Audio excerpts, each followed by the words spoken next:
সব মনে হচ্ছে ঢুলছে বসে বসে। যদি জাগন্তা আছে তো একবার হাতের তালি দিয়া করানো। আমাদের মা পাশে গেলে ঠিক জায়গায় আছে, মনে হচ্ছে তোর চোখ কিলে খারাপ হয়ে গেছে, বুঝলিস? কই তাহলে একবার হাতের তালিটা দিয়া করো, তাহলে না তো সেটা পরিষ্কার বল।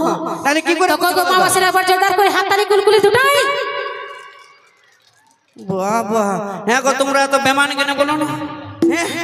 যখন আমি প্রথম লাইসেন্স নিয়ে বললি হাততালি দাও, তখন তোমাদের হাতটা কি সিমেন্ট দিয়ে ঢালাই করা ছিল নাকি? হ্যাঁ এই আরো বলছে হ্যাঁ, তাহলে এখন ঢালাইটা ভেঙে দিলে সবাই নাকি যাইনি?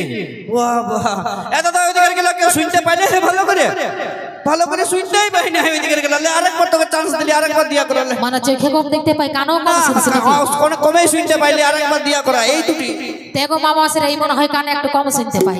আরেকবার জোরদার করে হাত তালি কুলকুলি দুটাই। বাবা যেমন সে গুঠা থাকছে সেরকম থপাক আওয়াজ। আর তুমি দেখবে আমার চেংড়া ভাই বন্ধুগুলোর পাওয়ারটা দেখাবো কি?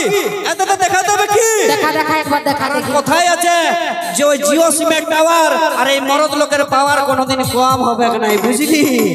একবার পাওয়ারটা দেখাই দাও না, হয় দেখি সবাই মিলে দেখিয়ে পালাতে তো কেউ নাই, শুধু ওইখানের কটা লোক, কেউ নাই, ফুটানি করিস না। ওইখানটা আমাদের মা পাশে জিতে আসে কি ওইদিকে গেল। দাদা তোমরা কি বেটা ছিল তোলা বড় নাই নাকি? লেডিসের দিকে দাঁড়ান দিয়েছো বলে ইয়াদের দিকে পড়ে যাবে নাকি? চলো যতগুলো বেটা ছিল জীবন হয়ে যাবে দেখি। কেউ নাই বলিস না, ফুটানি তুই করিস না। আমাদের ছেলেদের সঙ্গে কোনোদিনই পারবি না, কোনোদিনই বাঙালিতে আসিস না। কারণ ছেলেগুলো সবাই জানে কি বলো না, যে पहाड़ जितना भी ऊंचा हो रहता है आसमान के नीचे। वो पहाड़ जितना भी ऊंचा हो रहता है आसमान के नीचे। और आजकल की लड़की कितनी भी खूबसूरत हो रहता हमेशा लड़का लोगों के पीछे। से तोरा सब समय पेछे नहीं देखबी, बुझली? দাদার পেছনে আমরা থাকি তো বলে বিহা তোরা করতে যাই না, আমরা করতে যাই। বিহা দাদা আমরা করতে যাই, এটা মাইনে লিব যে বিহা আমরাই করতে যাই। আমি বলি কি দরকার বেটা ছেলে বিহা করা, তোরা বেটা ছেলে বিহা করে নেবে। তোমাদের বেটা ফুরতে লাগলে বেটা ছেলে বিহা করতে বললে তো হয়েছে আজ পর্যন্ত বেটা ছেলে বিহা এতটা হয়েছে কি? নাই হয় না, ঠিক আছে তাও আমরা না। তো তোরা বলছি বেটি ছেলে দরকার নাই, তো তোরা বেটা ছেলে বিহা করে নিবি, তাহলে বেটি ছেলে উতারও দরকার। হ্যাঁ ঠিক আছে দাদা, আমরা করে নিব, আমরা ছেলাই বিহা করে নিব।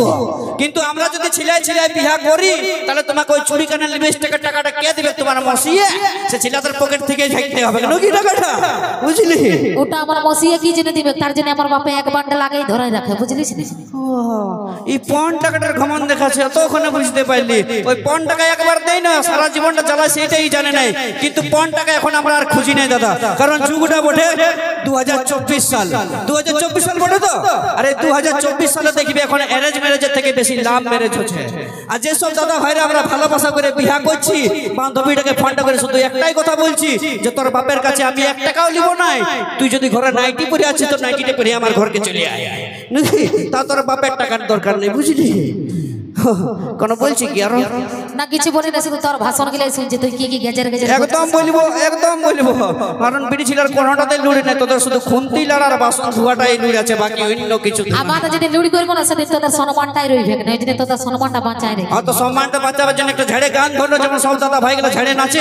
লান একটা ঝাড়ে গান ধরো, চলে নিয়ে আসি পরবর্তী আরেকটি গান। কোনিকে গর্ব করে কণ্ঠে সঙ্গে সঙ্গে পৌঁছে দিয়েছে বন্ধু সোনালী মাহাতো।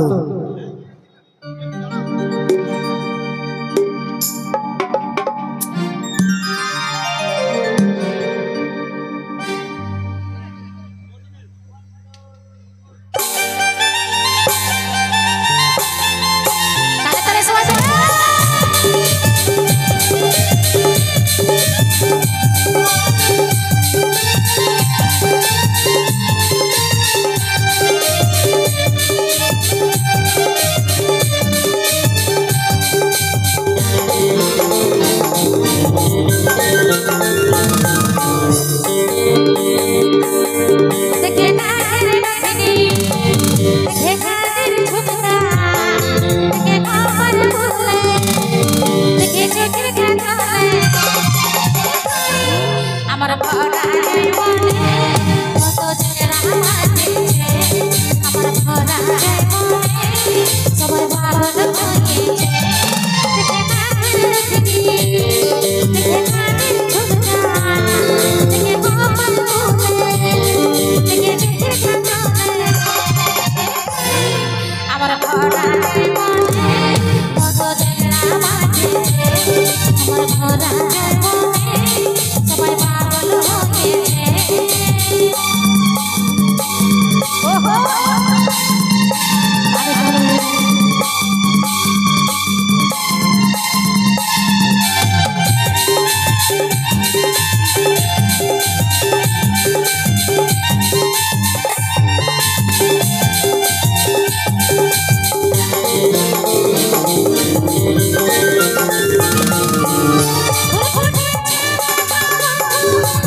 ফুলের মধু মোর বাগান হয়েছে আমার ফুলের মধু মোর বাগান হয়েছে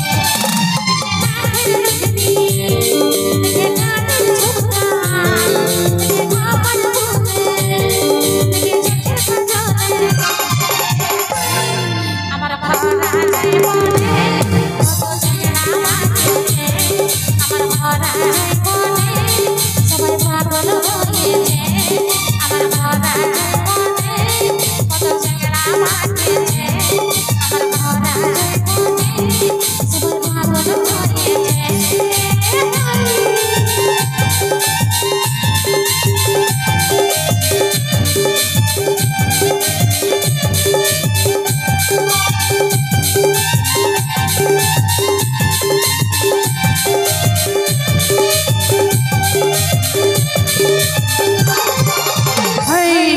ও দেখে নাকের ফেফড়ি, ও দেখে কানের কানগুয়া, ও দেখে মাথারি গুনে এর মাথাটা ভরে